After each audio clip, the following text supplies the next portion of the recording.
Hi friends, welcome back to Shri Shri channel. ఇవాళ video వచ్చేసి మన ఛానల్లో సేమియా పాయసం ఎలా చేసుకోవాలో చూసేద్దాం.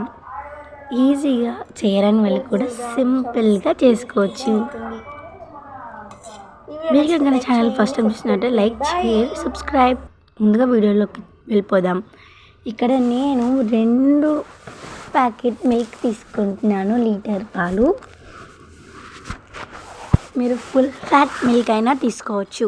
నేను మాత్రం నార్మల్గా మిల్క్ తీసుకుంటున్నా 2 ప్యాకెట్స్.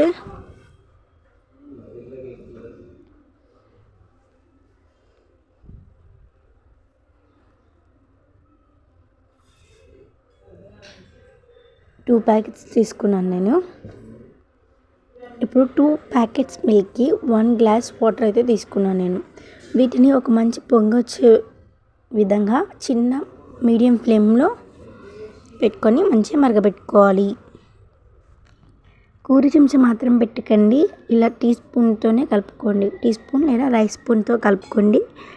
కూర చెంచా పెట్టడం వల్ల పాలు విరిగిపోతాయి. ఇప్పుడు చూడండి, మంచిగా మరిగిపోయిన తర్వాత నేను ఇక్కడ 1/2 కప్ షుగర్ వేసుకుంటున్నా. మీ తీపికి సరిపడా మీరు వేసుకోవచ్చు.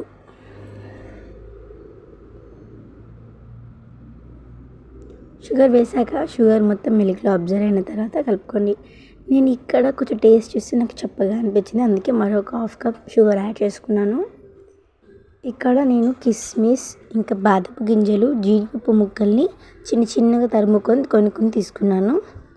ఇప్పుడు వీటిని కాస్త నెయ్యి వేసుకొని వీటన్నిటిని వేయించుకుందాం. మరిగిన పాలల్లో చక్కెర మొత్తం కరిగిపోయి ఉంటుంది. ఇప్పుడు నేనైతే ఇక్కడ సన్న సేమియాలు తీసుకుంటున్నా. వీటిని వేయించుకోవాల్సిన అవసరం లేదు, డైరెక్ట్గా కూడా వేసుకోవచ్చు.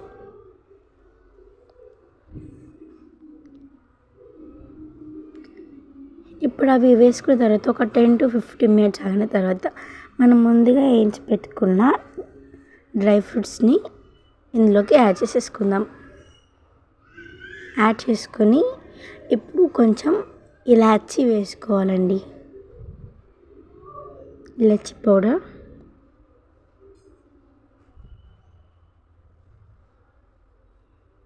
అంతేనండి, ఎంతో టేస్టీగా చాలా ఎమ్మీగా ఉండే సేమియా పాలు రెడీ. వేరే గిన్నెలోకి తీసుకొని ట్రాన్స్ఫర్ చేసుకొని తినేయడమే. మీరు కూడా ట్రై చేసి మీకు ఎలా కుదిరిందో ఖచ్చితంగా కామెంట్ లిస్ట్లో షేర్ చేసుకోండి. మీ ఫ్యామిలీ మెంబర్స్ మిమ్మల్ని ఖచ్చితంగా మెచ్చుకుంటారు, అంత టేస్టీగా ఉంది. మీరు కూడా ఒకసారి ట్రై చేసి మీకు ఎలా కుదిరిందో కామెంట్ చేయండి. మీరు ఇంకా ఛానల్ని సబ్స్క్రైబ్ చేయలేదా? అయితే సబ్స్క్రైబ్ చేసేసుకోండి. సరేనండి, బాయ్.